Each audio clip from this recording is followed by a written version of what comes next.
What's up, everybody? Surprise, surprise, we're not dead. Tragedy, right? Anyway, I've spent the last several months contemplating coming back for one more deck brew, and considering I've spent the majority of my time in the content creation sphere complaining about a lack of Squirrel Legends, I think it would be a disservice to this legacy to not cover my favorite deck of the last 2 years, which was Chatterfang Squirrel General.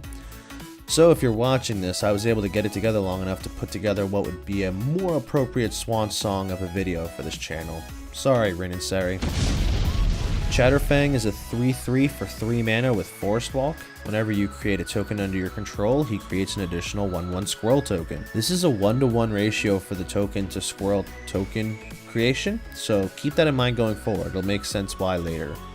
He also has an activated ability for 1 black mana, and sacrificing X Squirrels, you can have target creature gain +X, -X until the end of turn. So finally I have my wish. The days of A. Cornelia leading my Squirrel deck are long gone. However, I would say if you want to make this a more fun deck and incorporate silver border cards to the deck, there are a ton of Squirrel cards that I think would be really fun additions. This deck aims to take advantage of token production to make Squirrels while incorporating some elements of an aristocrat strategy. I did lean into some more optimized card choices for this build because I had the cards, and I think it sits among my more powerful decks. Of course, you can modify this list easily to conform to your budget by taking out some of the pricier cards that you either don't own or don't want to proxy. That being said, let's begin. We're going to begin with our ramp package. This deck is very low to the ground, and so I want to get this game going fast. We have our Mana Dorks, Arbor Elf, Birds of Paradise, Elves of Deep Shadow, Elvish Mystic, Finhorn Elves, and Llanowar Elves. Pretty standard fare for a green deck. We have a squad of Mana Rocks, and of course, this is the first area you can drop the chunkier costed cards for some more budget-friendly alternatives. I also utilize Carpet of Flowers, Exploration, Utopia Sprawl, and Wild Growth for additional low-costed mana ramp. Next, let's look at some of our card draw options. Dark Confidant offers some hand advantage on a body. Mind Blade Render is a fun option that also synergizes with Chatterfang, and even though we've only a handful of warrior cards even in this list, any card draw we can generate is welcome. Tusky, my favorite Squirrel up until, of course, Chatterfang, gives us a card draw engine should we have the ability to go on the offensive. Ad Nauseam is in there, largely because the low mana curve of this deck gives us the potential to draw through a ton of cards for relatively cheap. Just hope you don't flip into Craterhoof or Zuri's Predation. Sylvan Library is here, a classic green staple. Lastly, Skull Clamp is great. It's a great combo piece with Chatterfang. Ravenous Squirrel is also just adorable, and it combines very nicely with the tokens this deck produces. Now I want to talk about my favorite part, the combos and the Squirrel generation. This deck is nuts, and I promise you that's the only Squirrel pun I'm putting in this script, and here's why.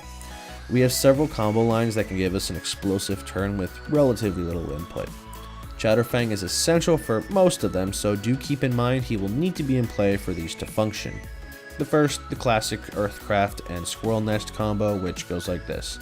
Enchant a basic forest with Squirrel's Nest, tap the forest to make a squirrel, then tap that newly created squirrel to let Earthcraft untap the forest.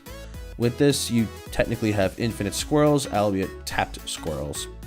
The second combo is one you're more likely familiar with, combining Chatterfang with Pitiless Plunderer. The Plunderer will give you a treasure token every time a creature you control dies, so whenever a Squirrel token dies, he triggers. If you have 1 additional black mana available to you, this combo can be easily put online. Let a creature die, it'll trigger the Plunderer. He makes a treasure, Chatterfang's out, so he sees that treasure and he's like, I'm gonna make a Squirrel friend. You could then sack the treasure for a black mana, sack the Squirrel friend, debuff an opponent's creature. The sacrifice will yield you another treasure and another squirrel, and you can essentially go infinite with this, as long as there are creatures left in play to effect.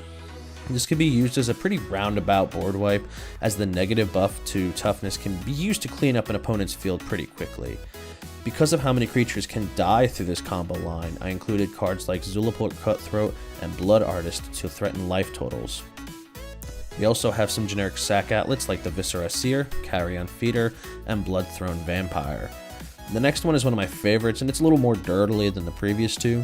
Scurry Oak. It has Evolve, so it gets a +1/+1 counter on it whenever a bigger creature hits play. But it also, whenever you put counters on that oak, you create a squirrel. The Ivy Lane Denizen puts a +1/+1 counter on a creature whenever a green creature enters your battlefield. AKA, that squirrel would trigger the Denizen, put a counter on the oak, make a squirrel, put another counter on the oak, make a squirrel, and because the oak's ability is a May ability, you can stop this loop. You can also just put that counter onto something else, but we'll pretend I knew that from the get-go. Maybe pump up a Nested Shambler. Crater Hoof is also in here. Obviously, green tech's got a green deck. I'm also giving Azuri's Predation a run here, as a very fun means to make a lot of tokens. Do keep in mind that for every one of those 4/4 beasties that we create to fight our opponent's creatures, if Chatterfang is chilling in play, those beasts get squirrel friends. So as with all of my decks, the full list can be found in the description below, as well as the link to the Moxfield page. This deck is one of my favorites to play, and what I really love is that I can substitute some cards out to add in more squirrel themed cards. Anyway, I hope this video helped you out or even introduced you to a fun new deck. Leave a comment, remember to subscribe, and hopefully I'll see you next time.